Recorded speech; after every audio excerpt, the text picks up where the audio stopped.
नमस्कार, live news में आप सभी का स्वागत है। मैं हूं आपके साथ गरिमा वाजपेयी। रुक करेंगे खबरों की ओर, लेकिन उससे पहले एक नजर आज की हेडलाइंस पर डालते हैं। संसद का शीतकालीन सत्र आज 5वां दिन। बीते दिन विपक्ष ने पॉल्यूशन पर किया था प्रदर्शन। राहुल बोले थे, विदेशी मेहमानों से मिलने नहीं देती सरकार। सांसद राहुल गांधी की नागरिकता से जुड़ी याचिका पर रायबरेली में सुनवाई आज। बेंगलुरु के शिशिर ने रायबरेली में नागरिकता पर दायर की है अर्जी। 2 दिवसीय आज झारखंड के दौरे पर जाएंगे बीजेपी अध्यक्ष जेपी नड्डा। नवनिर्मित बीजेपी कार्यालय का उद्घाटन करेंगे। देवघर में पार्टी की कोर कमेटी के साथ बैठक भी करेंगे। आसाराम की जमानत के खिलाफ पीड़िता की अर्जी पर सुप्रीम कोर्ट में सुनवाई आज। 29 अक्टूबर को राजस्थान हाईकोर्ट से मिल चुकी है अंतरिम जमानत। स्टाफ की कमी से इंडिगो की 550 फ्लाइट्स कैंसिल। एयरलाइन ने मांगी माफी। ठीक होने में 3 महीने लगेंगे। जम्मू कश्मीर में पारा शून्य से नीचे, नदी झरने जमे। राजस्थान में भी तापमान 1 डिग्री सेंटीग्रेड पहुंचा। मध्य प्रदेश में बर्फीली हवा से बढ़ेगी ठिठुरन। आप देख रहे हैं के न्यूज़, खबरों का सारथी। रुक करते हैं खबरों की ओर। खबर है फरीदाबाद से, जहां पर आतंकी डॉक्टर मुजम्मिल और डॉक्टर शाहीन शहीद से जुड़े और अल-फलाह यूनिवर्सिटी से संबंधित संवेदनशील मामले में प्रशासन ने बड़ी कार्रवाई की है। फरीदाबाद के एनआईटी नेहरू ग्राउंड स्थित 2 केमिकल की दुकानों को सील कर दिया गया है। सील की गई दुकानों में दुकान नंबर B77 BR साइंटिफिक और केमिकल और दुकान नंबर B37 पॉल केमिकल शामिल है। कार्रवाई इसलिए की गई क्योंकि पकड़े गए दोनों आतंकी डॉक्टर मुजम्मिल और डॉक्टर शाहीन ने इन्हीं दुकानों से विस्फोट में इस्तेमाल होने वाले केमिकल खरीदे थे। जांच में पता चला कि आतंकी डॉक्टरों ने पॉल केमिकल से हाइड्रोजन केमिकल और BR केमिकल से एसीटोन नामक केमिकल खरीदा था। एसडीएम बटकल त्रिलोकचंद और एसएचओ कोतवाली श्री भगवान के निगरानी में ये कार्रवाई की गई और इन दुकानों के पास केमिकल बेचने का कोई वैध लाइसेंस नहीं मिला, जिसके चलते इन्हें सील किया गया। इससे पहले एनआईए की टीम आतंकी डॉक्टर शाहीन को BR केमिकल पर शिनाख्त के लिए लाई थी। हालांकि दुकानदार ने ग्राहक अधिक होने के कारण पहचान से इनकार कर दिया था। एनआईए के निर्देश पर एसडीएम बटकल की अगुवाई में एक लोकल टीम का गठन किया गया था। इस संयुक्त टीम में एसएचओ कोतवाली, drug controller team, food supply safety team, crime branch और एक्सप्लोसिव विभाग की टीम शामिल थी, जिन्होंने मिलकर ये कार्रवाई की।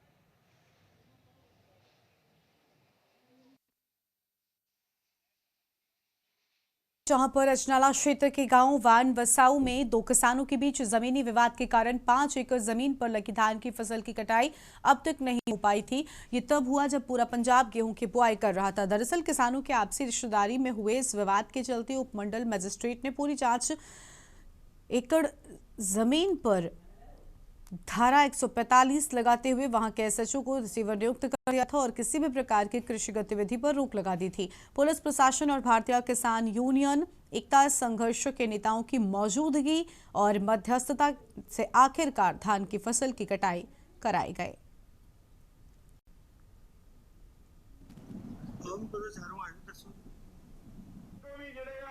अपने भरा किसान भरा जिन्ने भी आ साडे मेन मसले जिहड़े आ ਉਹ ਜਾਇਦਾਦਾਂ ਦੇ ਚੱਲਦੇ ਨੇ। ਆਪਾਂ ਜੇ ਝਗੜੇ ਵਾਲਾ ਇੰਨੀਆਂ ਬੇਨਤੀਆਂ ਮੈਂ ਕਰਦਾ ਤੁਹਾਡੇ ਕੋਲ ਖਿਮਾ ਦਾ ਜੱਜ ਕੋ ਬੋਲਣਾ ਤੇ ਬਹੁਤ ਕੋਸ਼ਿਸ਼ ਪਰ ਸਾਨੂੰ ਜਿੰਨਾ ਟਾਈਮ ਮਿਲਿਆ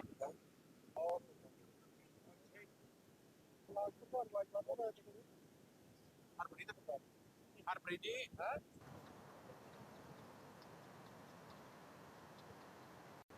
ਕੁਝ ਇਹ ਜਿਹੜੇ ਦੋਵੇਂ ਕਿਸਾਨ ਸੀ ਉਹ ਆਪਸ ਰਿਸ਼ਤੇਦਾਰ ਹਨ।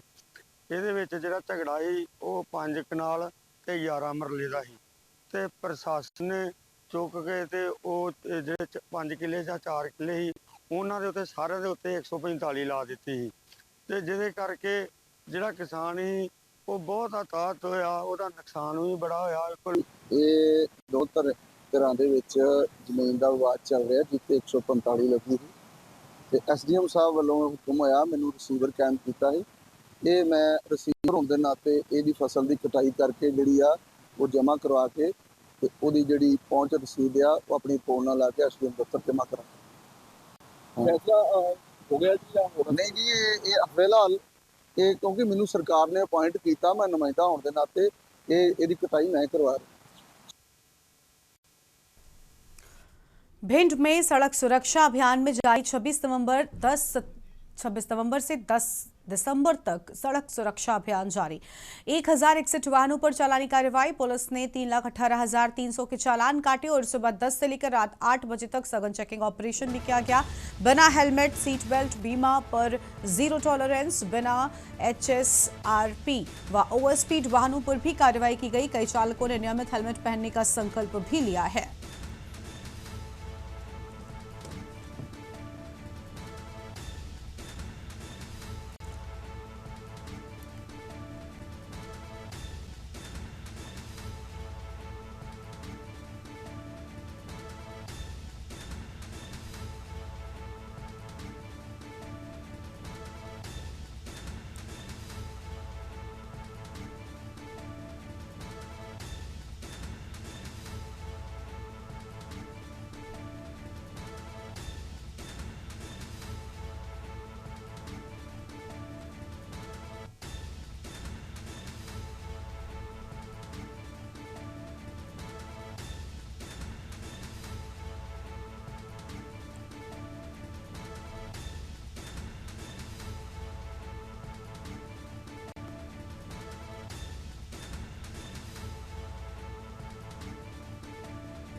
खबर है लखनऊ से, जहां पर राजधानी पुलिस की प्रभावी पैरवी और मजबूत साक्ष्य प्रस्तुति के चलते नवंबर 2025 में कुल 70 मामलों में फैसला आया है, जिसमें 106 आरोपियों को सजा सुनाई गई। इन मामलों में महिला अपराध, पॉक्सो अधिनियम, हत्या, दुष्कर्म और गैंगस्टर जैसे अत्यंत गंभीर प्रकृति के अपराध शामिल हैं। कोर्ट ने दोषियों को 10 साल से अधिक की कैद से लेकर आजीवन कारावास तक की कठोर सजा दी है और पुलिस कमिश्नरेट लखनऊ का यह अभियान सुनिश्चित करता है कि गंभीर अपराधों में शामिल दोषियों को जल्द से जल्द सजा मिले, जिससे अपराध पर लगाम लगे और आम जनता में न्याय के प्रति विश्वास मजबूत हो।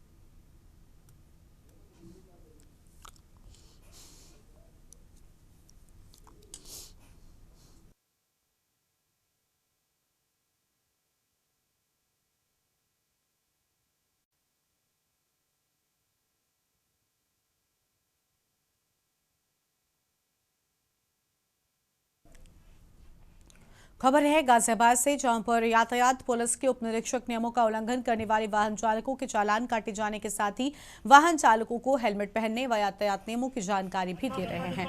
सड़क दुर्घटना रोकने की जानकारी भी दे रहे हैं, जिससे सड़क दुर्घटनाओं में कमी आ सके। दिल्ली मेरठ एक्सप्रेसवे पर विपरीत दिशा में चल रहे वाहन चालकों पर कार्रवाई हुई। गाजियाबाद यातायात पुलिस कानूनी कार्रवाई कर रही है।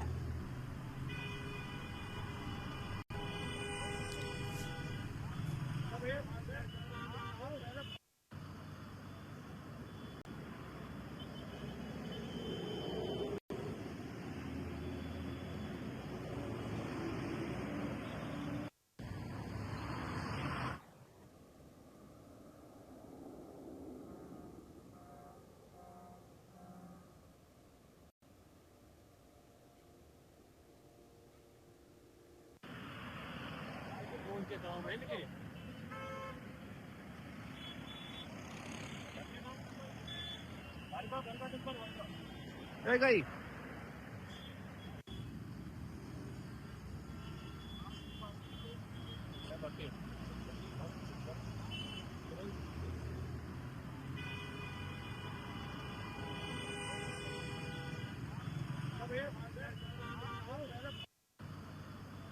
इस समय मौजूद हूँ गाजियाबाद के दिल्ली मेरठ हाईवे पर, जहां पर लगातार दुर्घटनाएं होती हैं और इस रोड पर कहें तो दिल्ली मेरठ एक्सप्रेस वे पर लगातार विपरीत दिशा में जो वाहन आते हैं जिनसे दुर्घटनाएं होती हैं। इस मुख्य मार्ग पर अगर बात करें तो यहाँ पर दुपहिया वाहन चालकों का प्रवेश वर्जित है। यहाँ पर आज गाजियाबाद पुलिस के यातायात पुलिस के कर्मचारी तैनात हैं और जो वाहन विपरीत दिशा से आ रहे हैं उनके चालान किए जा रहे हैं। कहीं ना कहीं जिस तरह से यहाँ पर आपको बता दें कि एक यातायात पुलिसकर्मी की दुर्घटना में मौत भी हो चुकी थी।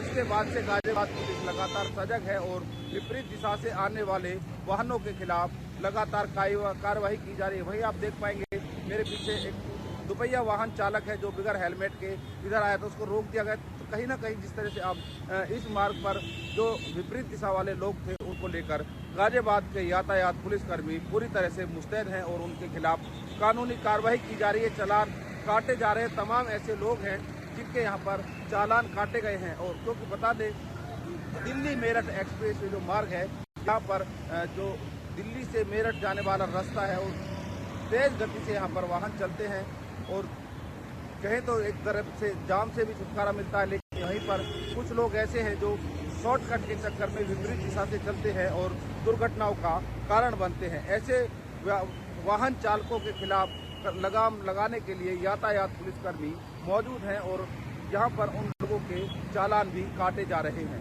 जयवीर मावी, के न्यूज, गाजियाबाद।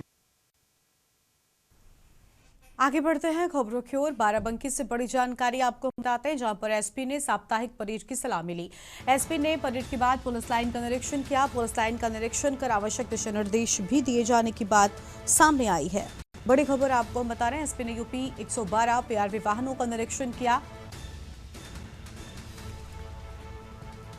बड़ी जानकारी आपको हम बता रहे हैं, एसपी ने निरीक्षण भी किया है, साप्ताहिक परेड की सलामी ली।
अगली खबर नैनीताल से है, जहां पर उत्तराखंड हाईकोर्ट ने उत्तराखंड लोक सेवा आयोग की संयुक्त राज्य सिविल प्रविधिनस्थ सेवा की मुख्य परीक्षा फिलहाल स्थगित कर दी है। ये परीक्षा 6 से 9 दिसंबर के बीच आयोजित होनी थी, लेकिन प्रारंभिक परीक्षा में कुछ गलत सवाल पूछे जाने को हाईकोर्ट में चुनौती दी गई है। आपको बता दें कि हरिद्वार निवासी कुलदीप राठी व अन्य ने प्रारंभिक परीक्षा में कुछ गलत सवाल पूछे जाने पर आपत्ति जताई थी। उनका कहना था कि ये प्रश्न या तो गलत है या फिर उनके विकल्पों को लेकर गंभीर अस्पष्टता है। इस मामले में हाईकोर्ट ने स्पष्ट निर्देश दिए कि प्रश्न संख्या 70 को पूरी तरीके से हटाया जाए, जबकि बाकी 3 विवादित सवालों की दोबारा समीक्षा एक विशेषज्ञ समिति से कराई जाए। कोर्ट का कहना है कि जब तक इन सवालों की निष्पक्ष जांच पूरी नहीं होती और मेरिट लिस्ट को सही तरीके से पुनः निर्धारित नहीं किया जाता, तब तक मुख्य परीक्षा करवाना उचित नहीं होगा।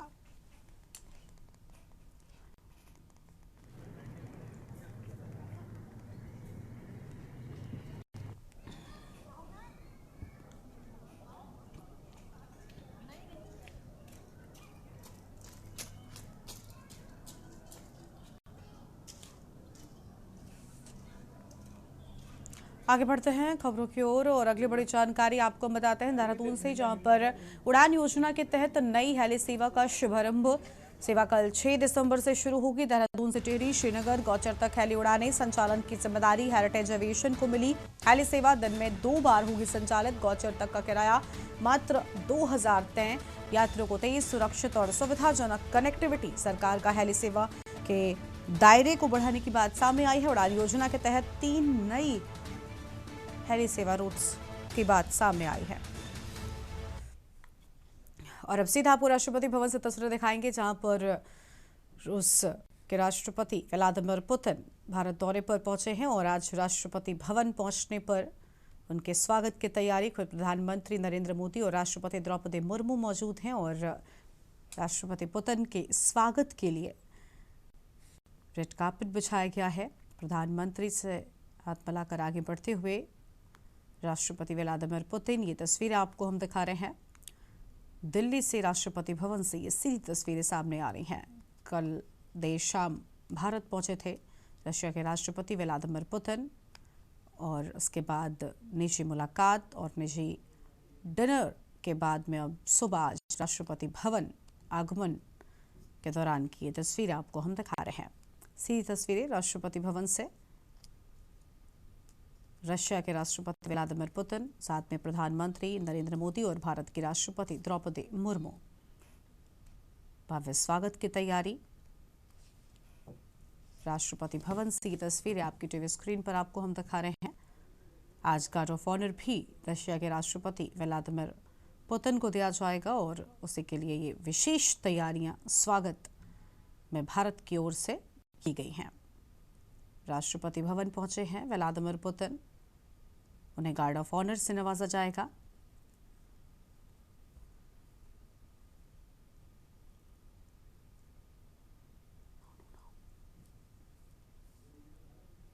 राष्ट्रपति भवन पहुंचे पुतिन।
सम्मान गार्ड निरीक्षण किए हजरत।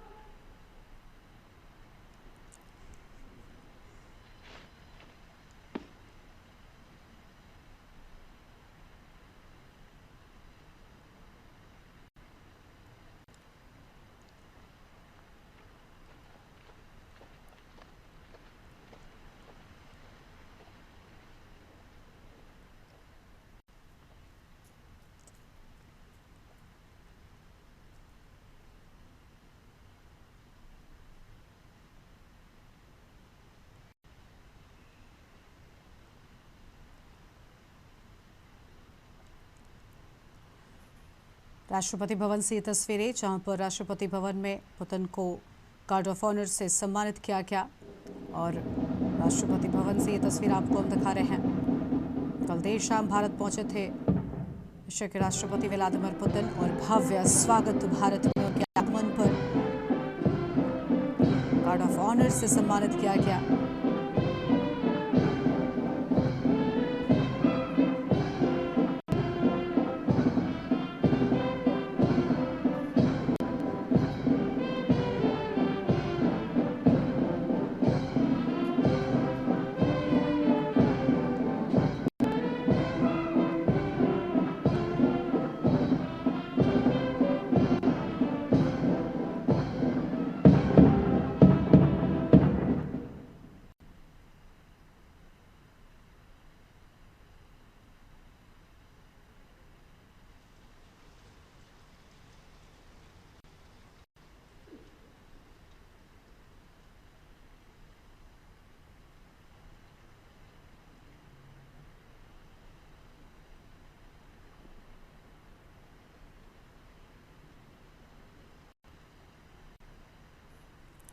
राष्ट्रपति पुतिन के औपचारिक स्वागत की तस्वीर आपको हम राष्ट्रपति भवन से दिखा रहे हैं जहां पर पुतिन को गार्ड ऑफ ऑनर से सम्मानित और स्वागत भारत में औपचारिक स्वागत की ये तस्वीरें हैं।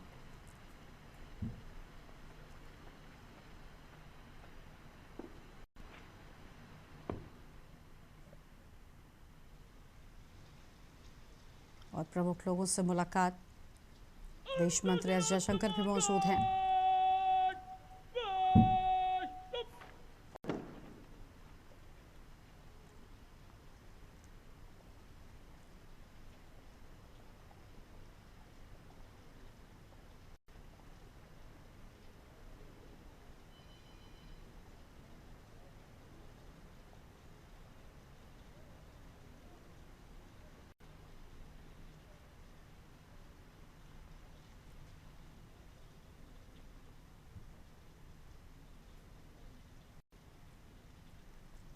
राष्ट्रपति भवन से ये तस्वीरें सामने आई हैं जहां पर मुलाकात के दौरान की ये तस्वीरें राष्ट्रपति व्लादिमीर पुतिन के साथ ही भारत के राष्ट्रपति द्रौपदी मुर्मू। और देखिए पहले जो भारतीय डेलीगेट्स हैं उनके साथ में पुतिन की मुलाकात हुई और अब रशिया से व्लादिमीर पुतिन के साथ आई जो डेलीगेट्स हैं उनके साथ में भारतीय राष्ट्रपति द्रौपदी मुर्मू और प्रधानमंत्री मोदी के हैंडशेक की तस्वीरें सामने आ रही हैं। दिल्ली से राष्ट्रपति भवन से ये तस्वीरें, पूरा बेड़ा राष्ट्रपति पुतिन के साथ भारत पहुंचा हुआ है और कई अहम समझौतों पर भी हस्ताक्षर होंगे। काफ़ी अहम इस मुलाकात को, इस आगमन को माना जा रहा है क्योंकि भारत और रशिया के रिश्ते और ज़्यादा प्रगाढ़ इस मुलाकात के बाद होते हुए नजर आएंगे। राष्ट्रपति भवन से ये तस्वीर आपकी टीवी स्क्रीन पर, मुलाकात का सिलसिला आगे बढ़ता हुआ।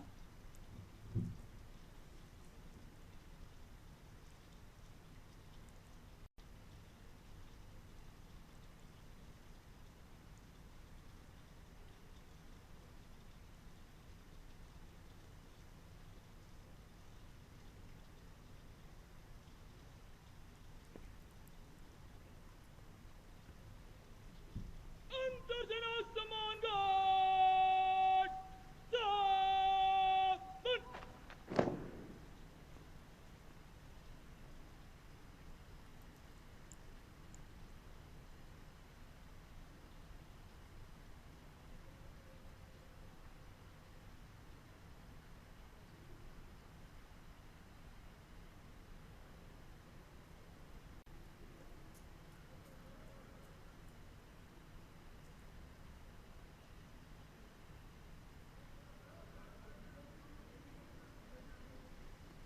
तो एक साझा तस्वीर के लिए तीनों एक साथ, दुनिया की बड़ी ताकतें जब एक साथ आती हैं तब कुछ ऐसी तस्वीरें सामने आती हैं। भारत के राष्ट्रपति द्रौपदी मुर्मू के साथ में रशिया के राष्ट्रपति व्लादिमीर पुतिन और भारत के प्रधानमंत्री नरेंद्र मोदी। राष्ट्रपति भवन में सबसे पहले उन्हें गार्ड ऑफ ऑनर से सम्मानित किया गया और उसके बाद अब आगे का औपचारिक कार्यक्रम शुरू होगा। ये तस्वीरें राष्ट्रपति भवन से आपको हम दिखा रहे हैं।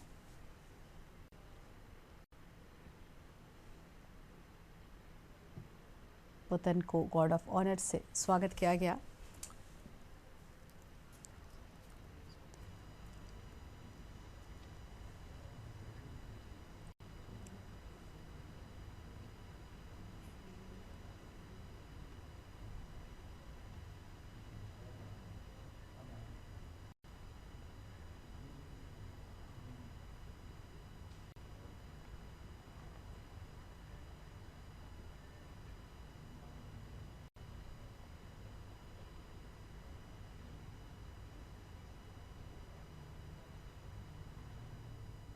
राष्ट्रपति भवन से हम सीसी तस्वीरें देख रहे थे जहां पर प्रेसिडेंट तो राष्ट्रपति और पीएम ने पुतिन का स्वागत किया। सी तस्वीर आपको हम दिखा रहे हैं।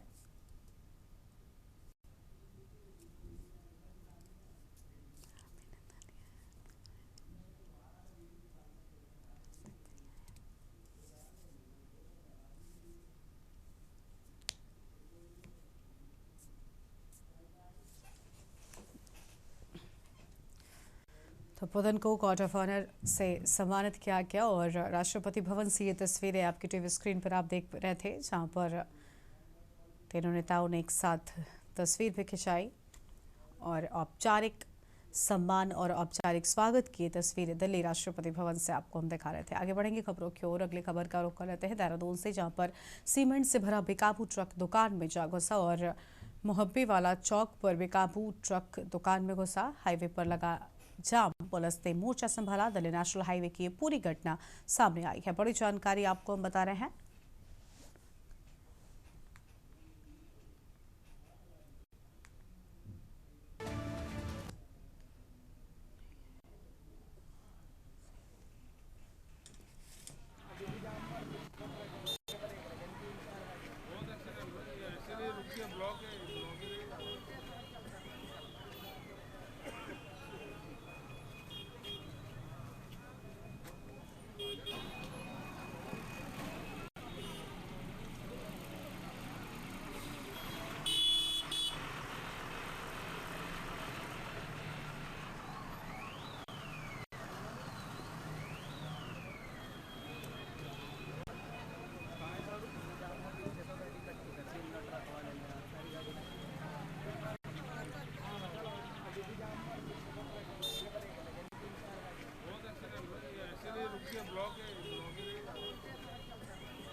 हाईवे पर लगा लंबा जाम, पुलिस ने संभाला मोर्चा। अहम खबर आपको हम बता रहे हैं। दिल्ली नेशनल हाईवे की पूरी घटना।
अगली खबर का रुख करते हैं मंगलौर से। खबर है जहां पर पुलिस ने आमजन को सुरक्षा का एहसास दिलाने और कानून व्यवस्था बनाए रखने के लिए शुक्रवार की सुबह मंगलौर क्षेत्र सहित नगर और देहात के सभी थाना क्षेत्रों में एक व्यापक आकस्मिक चेकिंग अभियान चलाया। यह अभियान एसएसपी हरिद्वार के स्पष्ट निर्देशों के तहत आयोजित किया गया था। पुलिस टीमों ने भीड़भाड़ वाले बाजारों, संवेदनशील स्थलों, जिलों के सीमावर्ती चेकपोस्ट और आंतरिक मार्गों को सघन जांच की। इस दौरान पुलिस कर्मियों ने सड़कों पर वाहनों की बारीकी से चेकिंग की, संदिग्ध दिखने वाले व्यक्तियों से पूछताछ कर उनका सत्यापन किया।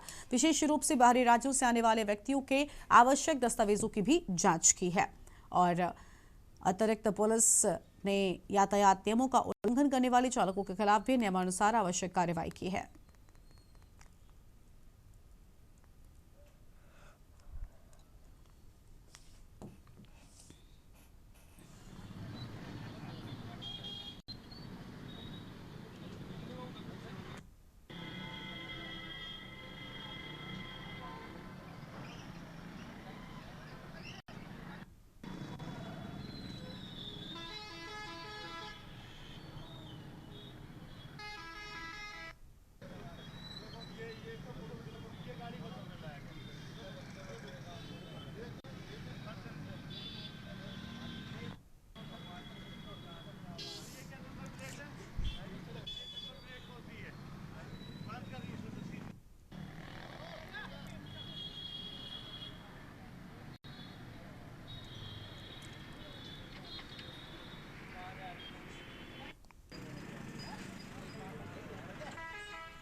अगली खबर देहरादून से, जहां पर क्षेत्र गढ़ी कैंट के क्षेत्र लेखा कार्यालय सेना में स्पर्श जागरूकता कार्यक्रम का आयोजन किया गया। इस जागरूकता कार्यक्रम का उद्देश्य पेंशन भोगियों की समस्याओं का समाधान करना और ऑनलाइन दस्तावेजों को सत्यापन के माध्यम से पारदर्शिता लाना था। स्पर्श प्रणाली के तहत सभी दस्तावेज ऑनलाइन रखे जाते हैं। इसके अतिरिक्त पेंशन भोगी जीवित है या नहीं, ये भी सुनिश्चित करने के लिए उनका स्वास्थ्य प्रमाण पत्र लिया जाता है। अब ऑनलाइन प्रणाली लागू होने से कोई भी अनियमितताएं संभव नहीं है। स्पर्श कार्यक्रम इस उद्देश्य से आयोजित किया जाता है जिससे वास्तविक हकदारों को ही इसका लाभ मिल सके।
आरक्षण लेखा विभाग द्वारा अपने विभिन्न कार्यालयों में स्पर्श आउटरीच प्रोग्राम का आयोजन किया जाता है। इसी के तहत क्षेत्रीय लेखा कार्यालय देहरादून में स्पर्श आउटरीच का आयोजन किया गया।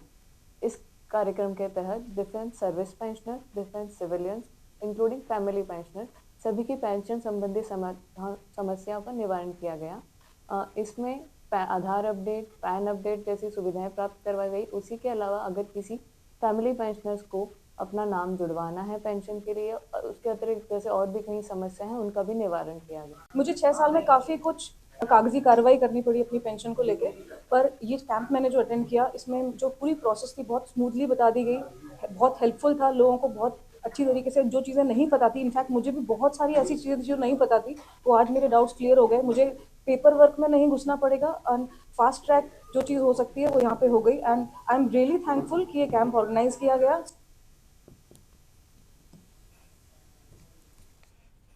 आगे बढ़ेंगे खबरों की ओर। खबर है गदरपुर से, जहां पर ग्राम सभा कुल्हा के तिलपुरी निवासी युवा ने भारतीय नौसेना में पासिंग आउट के बाद सब लेफ्टिनेंट बने अजय सिंह राणा को एसएसबी परीक्षा भोपाल से पास की थी। उन्होंने इंडियन नेवल एकेडमी केरल से ऑफिसर रैंक का प्रशिक्षण प्राप्त किया और अजय सिंह राणा को पहली पोस्टिंग कोची केरल में मिली है। आपको बता दें कि अजय सिंह राणा को देश सेवा का जज्बा विरासत में मिला है। अजय सिंह राणा को इस उपलब्धि से क्षेत्र के पूर्व सैनिकों व समाज सेवियों ने बधाई दी है।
बात करें तो मुझे कितना अच्छा फील हो रहा है, तो मैंने बहुत गर्व फील कर रहा हूँ कि मतलब मैं अपनी फैमिली का 4th जनरेशन हूँ जो आर्म फोर्सेस में सर्व कर रहा है और इसके लिए मैं बहुत प्राउड फील करता हूँ और इसके लिए मैं थैंक अपनी फैमिली को कहता हूँ, अपने फ्रेंड्स को कहता हूँ जो जिन्होंने मुझे सपोर्ट किया, हमेशा स्ट्रॉन्ग पिलर की तरह मेरे साथ खड़े रहे और कभी मुझे ऐसे डगमगाने नहीं दिया। अपनी सफलता के लिए आपका श्रेय किसको जाता है सबसे अधिक? सबसे ज़्यादा तो मेरी फैमिली को जाता है और उसके बाद मेरे दोस्तों को जाता है, जिन्होंने मुझे हर टाइम में जब भी मैं डिमोटिवेट या लो फील करता था तब उन्होंने मुझे गाइड किया, सपोर्ट किया कि तू करते रहे, तेरा हो जाएगा करके। अच्छा महसूस हो रहा, बहुत गर्व महसूस हो रहा अपने बेटे पे। मैं तो ये आगे जनरेशन में बोलना चाहूँगी कि जो बाहर तुम्हारे पास बात होती है उसको फैमिली को शेयर करो, आपको क्या करना है वो फैमिली को शेयर करो बाहर के बजाय, क्यों आगे बढ़े बच्चे, नशे से दूर रहें।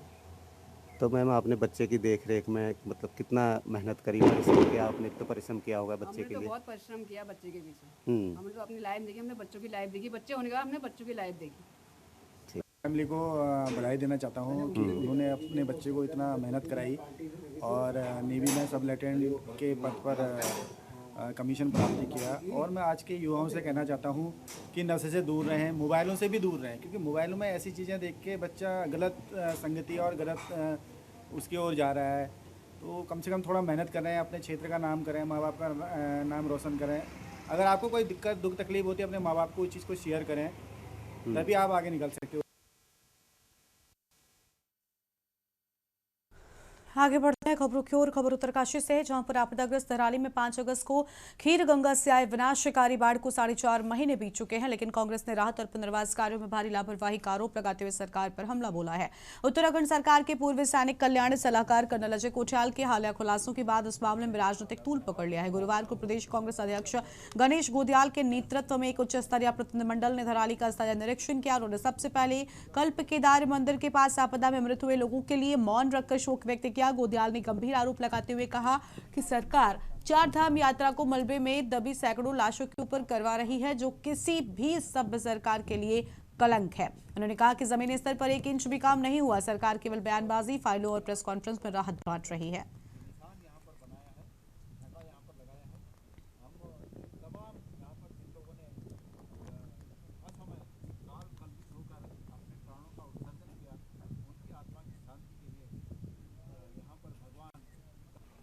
ये है कि इस गांव को पूरा जितना जो था सबको पहले आपदाग्रस्त घोषित किया जाए। पूरा गांव आपदाग्रस्त आप देख ही रहे हैं, ऑन ग्राउंड आप आ रखे। ऊपर से सबको इनको घर बनाने के लिए पैसा दिया जाए या घर बना के दिया जाए। दूसरा जो व्यावसायिक प्रतिष्ठान को नुकसान हुआ है उसका क्षतिपूर्ति दी जाए। यही हमारी सरकार से मांग है सर।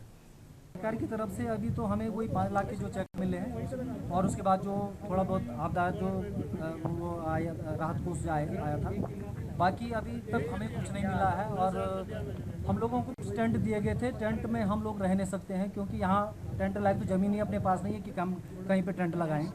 तो हम लोगों का अपना आवासीय से लेकर व्यवसाय से लेकर और जो ये आजीविका का जो मुख्य साधन था हम लोगों का सेब के बगीचे, वो भी ख़त्म हो चुके हैं। और काम की शुरुआत तो छोड़िए, सरकार के पास क्या प्लान है उसका भी कोई सरकार खुलासा नहीं कर रही है कि सरकार क्या करना चाह रही है।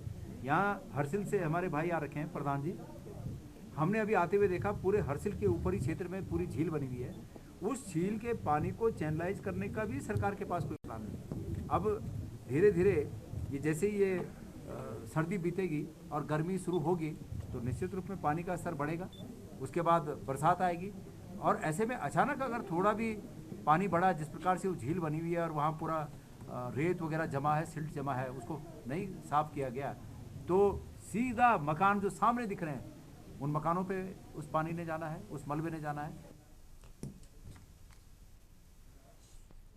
और अब सीधा आपको राजघाट से तस्वीरें दिखाएंगे।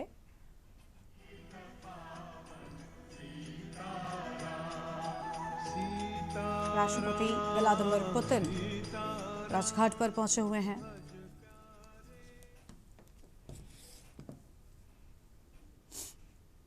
महात्मा गांधी को श्रद्धांजलि अर्पित करेंगे। राजघाट से ये तस्वीर आपको हम दिखा रहे हैं। राजघाट पहुंचे रशिया के राष्ट्रपति व्लादिमीर पुतिन।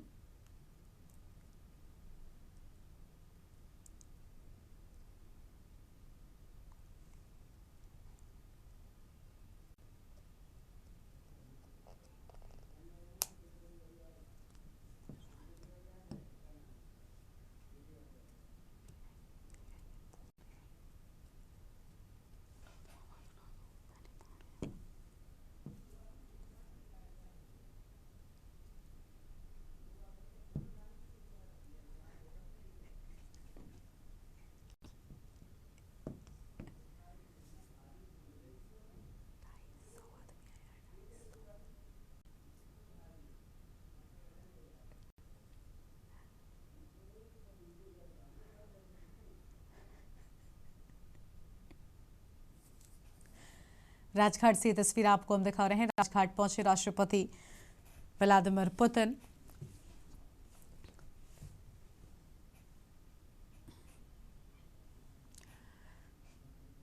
राजघाट पर आज महात्मा गांधी को नमन करने के लिए पहुंचे हैं राष्ट्रपति व्लादिमीर पुतिन। ये तस्वीरें राजघाट से आपको हम दिखा रहे हैं।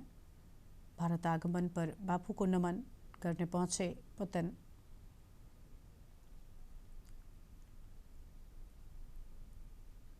महात्मा गांधी के समाधि स्थल पर पहुंचे पुतिन, पुष्प अर्पित कर उन्हें नमन किया।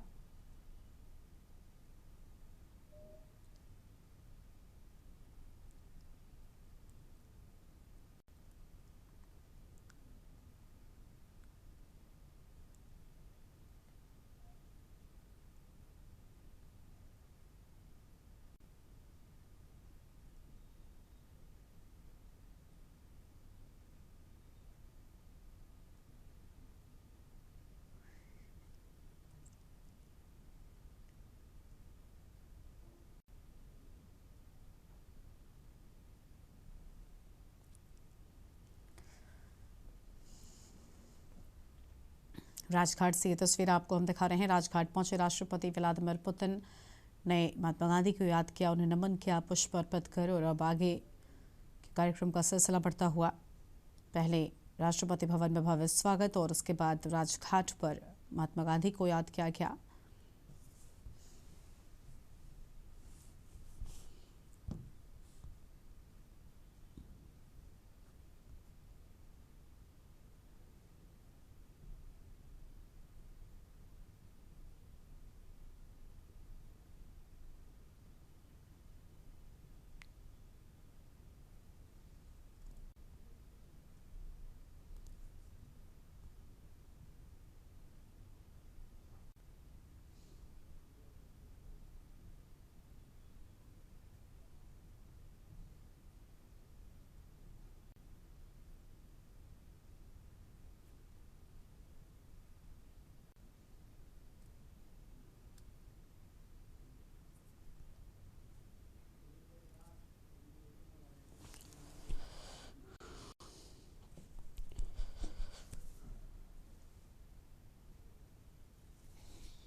तो राष्ट्रपति भवन में स्वागत के बाद बापू को नमन। और अब ये तस्वीर आपको हम दिखा रहे हैं जहां पर विजिटर्स बुक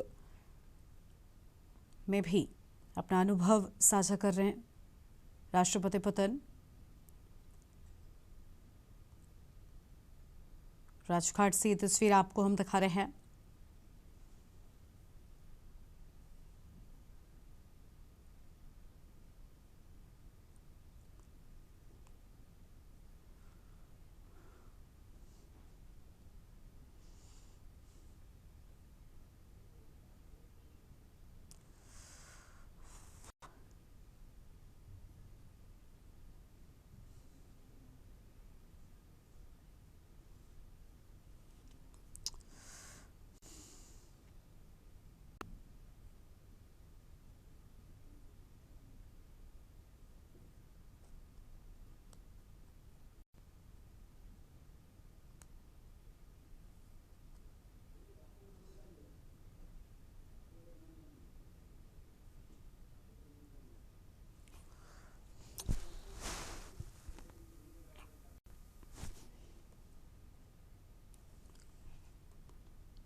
आगे बढ़ते खबरों की ओर लखनऊ से बड़ी जानकारी आपको बताते हैं। 63वें होमगार्ड स्थापना दिवस पर कार्यक्रम कल। सीएम योगी मंत्री धर्मवीर प्रजापति कार्यक्रम में शामिल होंगे। जेल रोड मुख्यालय लखनऊ पर आयोजित होगा कार्यक्रम कल। 63वें होमगार्ड स्थापना दिवस पर कार्यक्रम की बात सामने आई है। बड़ी जानकारी आपको हम बता रहे हैं। जेल रोड मुख्यालय लखनऊ पर आयोजित होगा कार्यक्रम।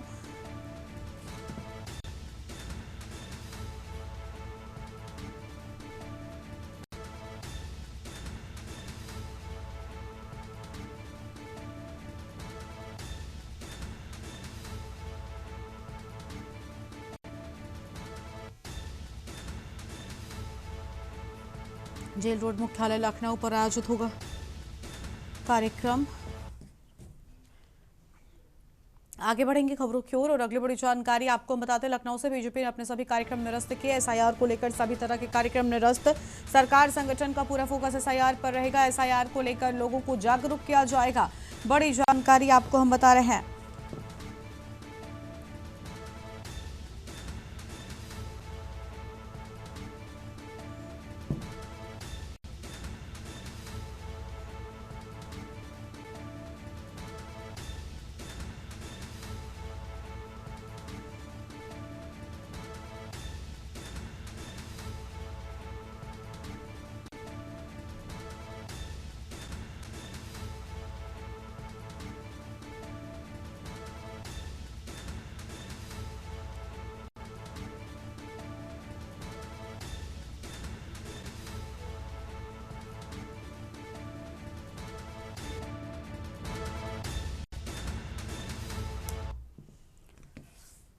लखनऊ से खबर है। डिप्टी सीएम केशव प्रसाद मौर्य का आज कौशाम्बी का दौरा। दोपहर 12:40 पर सयारा के सर्किट हाउस पहुंचेंगे।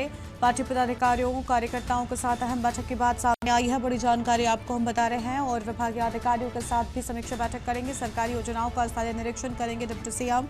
बड़ी जानकारी आपको हम बता रहे हैं। विभागीय अधिकारियों के साथ भी समीक्षा बैठक करने की बात सामने आ रही है।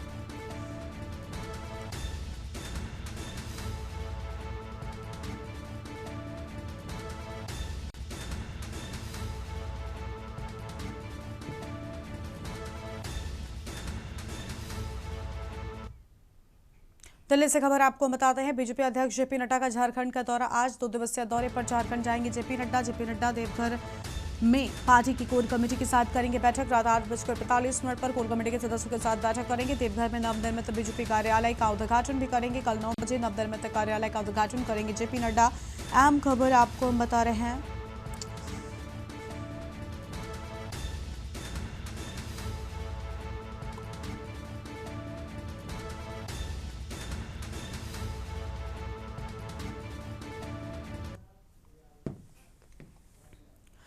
इस बुलेटिन में इतना ही। देखते रहिए के न्यूज़ इंडिया। नमस्कार।